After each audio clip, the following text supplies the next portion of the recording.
नमस्कार मित्रों, मैं दीपक वशिष्ठ और हिंदी द्वीप 24/7 आपका स्वागत करते हैं। आज हम भारतीय व पाश्चात्य काव्यशास्त्र के विषय में यह सीरीज प्रारंभ कर रहे हैं। इसके अंतर्गत हम भाग 1 में काव्य की सभी परिभाषाओं को देखेंगे, उनकी शॉर्ट ट्रिक्स देखेंगे, किसने क्या कहा है इस सब के बारे में देखेंगे। तो चलते हैं। सबसे पहले हम देखते हैं कि काव्य है क्या। इसके लिए हम पहले देखते हैं कि कवि शब्द की उत्पत्ति कैसे हुई है। तो कवि शब्द की उत्पत्ति कु प्लस कु योग इच से हुई है। कु का अर्थ होता है जो ध्वनि शब्द या कलरव करे। कवि कौन है? जो शब्द और ध्वनि करता है और आकाश के समान व्यापक होता है, वही कवि है।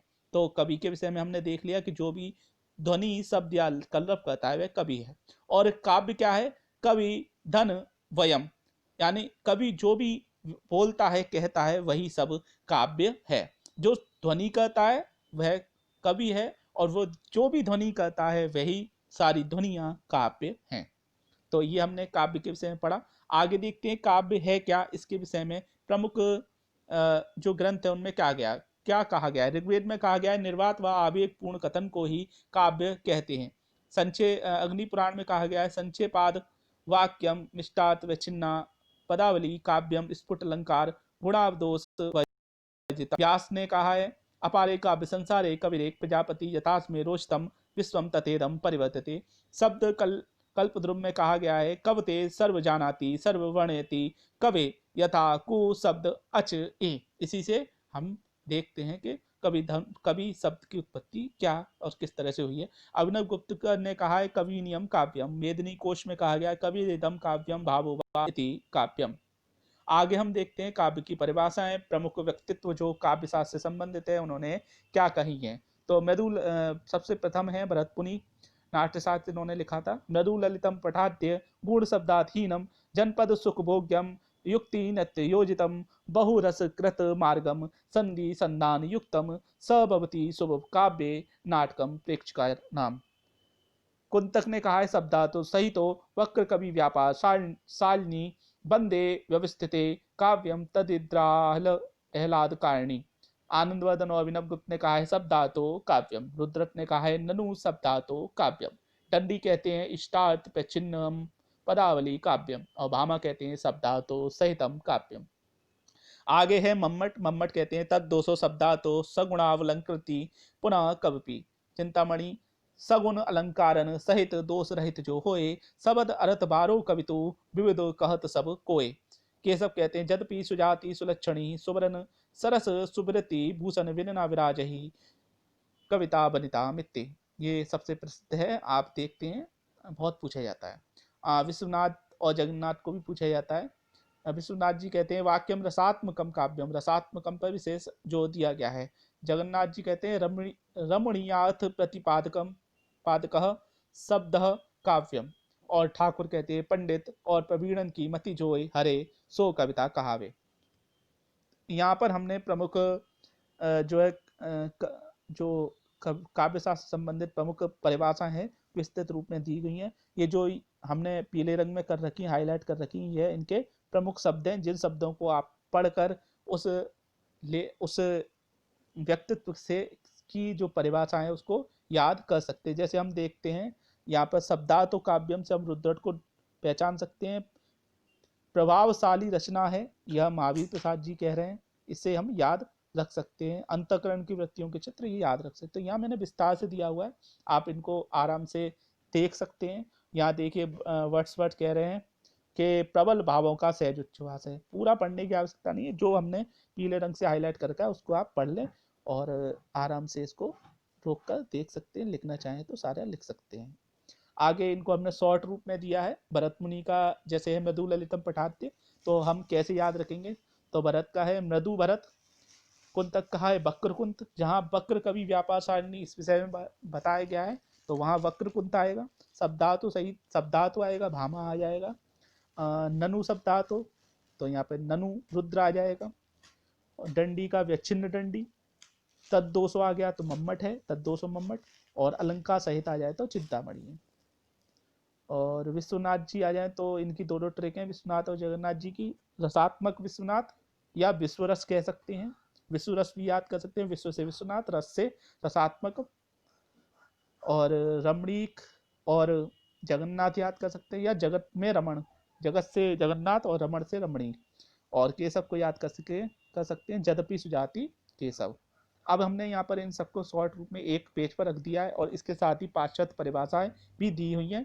तो मृदु भरत, आप इनको 2-3 बार रिपीट करेंगे तो याद हो जाएगा। मृदु भरत, शब्दातो भामा, ननु रुद्र, वक्रकुंत, तद्दोषो सम्मट, विच्छिन्न दंडी, रस कीर्ति भोज, सरीति सलंका जयदेव, रसात्मकम विश्वनाथ, रमणीक जगन्नाथ, यद्यपि सुजाति केशव, अलंकार सहित चिंतामणि, उक्ति वैचित्र नगेंद्र, संकल्पनात्मक अनुभूति प्रसाद, और जीवन की चतुर्थियां रामचंद्र शुक्ल।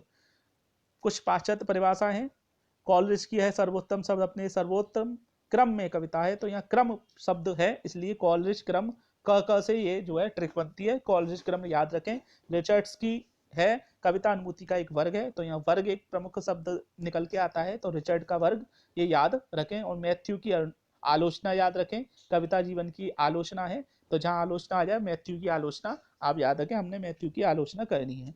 और कविता प्रबल अनुभूतियों का सहज उद्रेक है, ये बुशवर्ड ने किया है, तो बुशवर्ड का उद्रेक याद रखने वाली बात है। तो कैसे याद रखेंगे, जब हम इसको रिपीट कर लेंगे तो हमें याद हो जाएगा बक्रकुंत, तद्दोषो मम्मट ये याद हो जाएगा, ननु रुद्र ये याद हो जाएगा, मृदु भरत ये आपको रट जाएगा, रिचर्ड वर्ग, मैथ्यू आलोचना, कॉलरिज क्रम, बुशवर्ड उद्रेक, ये उक्ति वैचित्र नगेंद्र, ये बड़ा आसानी से अब आप 3-4 बार इनको पढ़ लेंगे तो ये आपको रट जाएगा। एक तरह से जब वो शब्द आएंगे तो अगले शब्द से आप उसकी परिभाषाएं याद कर पाएंगे और उसको सही तरह से जो है नंबर पा पाएंगे उसमें।